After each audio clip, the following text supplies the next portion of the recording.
Have you ever been in a meeting and heard someone say, we need to focus on things that really move the needle? Or maybe your manager said, this idea could really move the needle for the business. What does that really mean? Are they talking about an actual needle? Not at all. Today, you'll learn exactly what move the needle means, when Americans use it at work, common mistakes to avoid, and how to use it naturally in meetings and conversations. Let's get started. First, what does move the needle mean?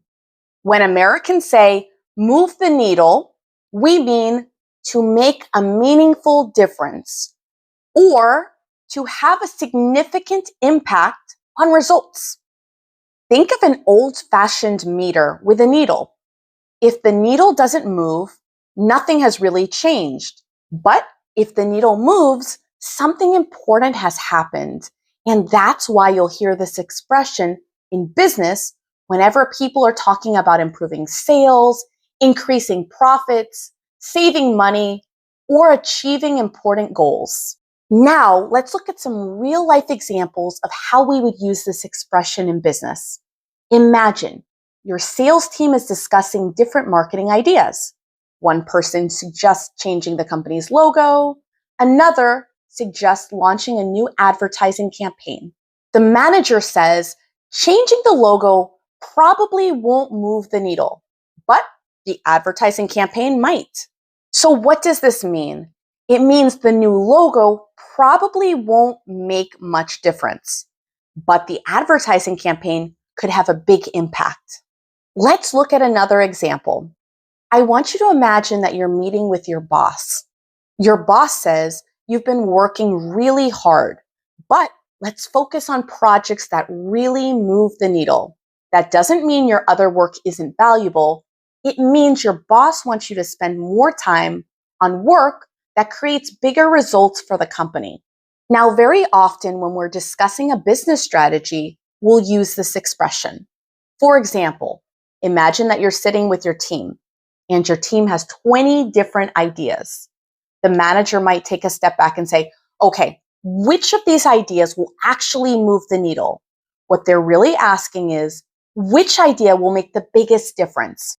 Which one will produce real results? And that's why you'll hear this phrase so often in planning meetings. Let's go over one more example in a marketing setting. Imagine a company posts on social media every day. Someone might say, are these posts increasing sales? The marketing director replies, not really. They're getting likes, but they're not really moving the needle. This means people are interacting with the posts, but they're not creating meaningful business results. So there are two common mistakes that I want you to avoid. The first mistake is thinking it means any small improvement.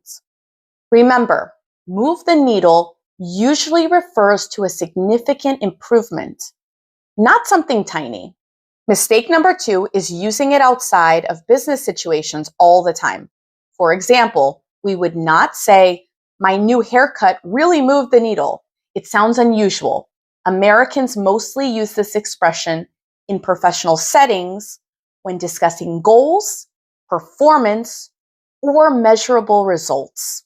Now, it's important to note that there are other ways that Americans might say, move the needle.